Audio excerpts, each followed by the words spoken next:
ഭഗവത്ഗീതയിലെ സാഖ്യയോഗത്തിലെ മൂന്നാമത്തെ ശ്ലോകം ക്ലൈബ്യം മാസ്മഗമപ്പാത്ത നൈതത്വയുപപദ്യതേ ക്ഷുദ്രം ഹൃദയ ദൗർബല്യം ത്യക്തോ തിഷ്ട പരന്തവ. കൃഷ്ണൻ അർജുനനോട് പറഞ്ഞു, ഹേ പാർത്ത, നീ പൗരുഷമില്ലാത്തവനായി തീരരുത്. ഇത് നിനക്ക് ചേർന്നതല്ല.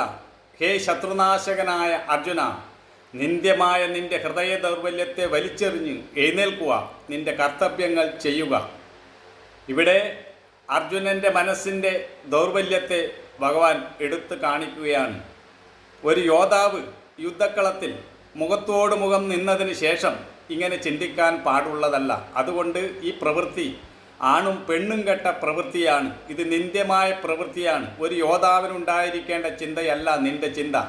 യുദ്ധക്കളത്തിൻ്റെ മുൻനിരയിലാണ് അർജുനൻ നിൽക്കുന്നത്. അർജുനൻ്റെ പിറകിലായി നിരവധി യോദ്ധാക്കൾ അണിനിരന്നിട്ടുണ്ട് യുദ്ധം ചെയ്യാൻ വേണ്ടി. അവർക്കൊക്കെ ശക്തി പകരേണ്ടവരാണ് അർജുനൻ. അവർക്കൊക്കെ മാതൃകയായി മുന്നിൽ നിന്ന് നയിക്കേണ്ടവനാണ് അർജുനൻ. അങ്ങനെയുള്ള അർജുനനാണ് യുദ്ധക്കളത്തിൽ നിന്നതിന് ശേഷം എനിക്ക് യുദ്ധം ചെയ്യാൻ സാധിക്കില്ല എന്ന് പറഞ്ഞ് വിലപിക്കുന്നത്. അർജുനനെ ബാധിച്ചിരിക്കുന്നത് ഹൃദയ ദൗർബല്യമാണ്. ഒരു യോദ്ധാവിന് വ്യക്തിപരമായ ദൗർബല്യം ഉണ്ടാകാൻ പാടില്ല. എവിടെയാണ് താൻ നിൽക്കുന്നത്, ആ കർത്തവ്യമാണ് നിർവഹിക്കേണ്ടത്. രണ്ട് അയൽരാജ്യങ്ങൾ തമ്മിൽ യുദ്ധമുണ്ടാകുമ്പോൾ ഒരു പട്ടാളക്കാരൻ പറയുകയാണ്, എനിക്ക് എൻ്റെ കുടുംബമുണ്ട്, കുടുംബത്തിൽ പോകണമെന്ന്. അത് നടക്കുമോ? ഇവിടെ ധർമ്മത്തിനാണ് പ്രാധാന്യം. ധർമ്മത്തെ എടുത്തു കാണിക്കുക എന്നതാണ് ഭഗവത്ഗീതയിലെ ഓരോ സ്ഥലത്തും നമ്മൾ കാണുന്നത്.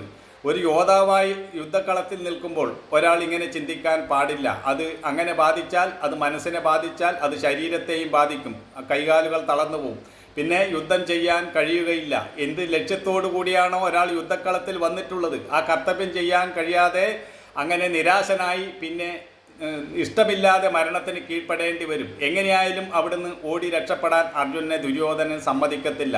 ഇനി ബന്ധുക്കളെയാണല്ലോ, ഗുരുക്കന്മാരെയാണല്ലോ കൊല്ലണ്ടേ എന്ന് വിചാരിച്ച് അർജുനൻ ഓടി രക്ഷപ്പെടാൻ ശ്രമിച്ചാൽ ദുര്യോധനൻ്റെ ആൾക്കാർ ഓടിച്ചു പിടിച്ച് അർജുനനെ കൊല്ലും. അതുകൊണ്ട് ഏതൊരു സാഹചര്യത്തിലും അവിടെ യുദ്ധക്കളത്തിൽ യുദ്ധം ചെയ്യുക എന്നത് തന്നെയാണ് ഒരു യോദ്ധാവിൻ്റെ കർത്തവ്യം. ആ കർത്തവ്യം മറന്നുകൊണ്ട് അർജുനൻ പ്രവർത്തിക്കുന്നു. മാത്രമല്ല, അർജുനൻ ഒരു ക്ഷത്രിയനാണ്. അർജുനൻ ആദ്യമായിട്ടല്ല ഒരു യുദ്ധക്കളത്തിൽ വരുന്നത്. ഇതിനു മുമ്പ് പല യുദ്ധങ്ങളെയും അർജുനൻ നേരിട്ടിട്ടുണ്ട്, പലരെയും കൊന്നിട്ടുണ്ട്. പക്ഷെ ഇപ്പോൾ ബാധിച്ചിരിക്കുന്നത് എന്താണ്? തൻ്റെ ബന്ധുക്കളെയാണല്ലോ കൊല്ലേണ്ടത് എന്നതാണ് അർജുനനെ ബാധിച്ചിരിക്കുന്നത്. ബന്ധുക്കളല്ലെങ്കിൽ കന്നുകാലികളെ കൊല്ലുന്ന മാതിരി അർജുനൻ കൊന്നു തള്ളുമായിരുന്നു. ഇവിടെയാണ് നമ്മൾ മനസ്സിലാക്കേണ്ടത് മമതാബന്ധം എന്താണെന്നാണ് ഇവിടെ കാണിക്കുന്നത്. മനസ്സ് തൻ്റെ ബന്ധുക്കളാണല്ലോ എന്ന് ചിന്തിക്കുമ്പോൾ മനസ്സ് തളർന്നുപോയി. അപ്പോൾ മറ്റുള്ളവരെന്താ? ബന്ധുക്കളല്ലേ? മറ്റുള്ളവരെന്താ? ജീവനല്ലേ? അതൊന്നും അർജുനൻ ഇതിനു മുമ്പ് ചിന്തിച്ചില്ല. ഇപ്പോൾ ഇവിടെ അർജുനൻ വന്നു പെട്ടിരിക്കുന്നത് അർജുനൻ്റെ വിധിയാണ്. ഈ യാഥാർത്ഥ്യം അർജുനൻ മനസ്സിലാക്കുന്നില്ല. നമ്മൾ ഓരോരുത്തരും ഇതുപോലെ പല സാഹചര്യങ്ങളിലും വന്നു പെടും. അതിൽ നിന്ന് ഒളിച്ചോടാൻ ശ്രമിച്ചാൽ അത് ഇരട്ടിയായി നമ്മെ പിടിപെടുകയുള്ളൂ. ഇതിൻ്റെ കൂടുതൽ കാര്യം നമുക്ക് കൂടുതൽ മുന്നോട്ട് പോകുമ്പോൾ മനസ്സിലാകുന്നതായിരിക്കും.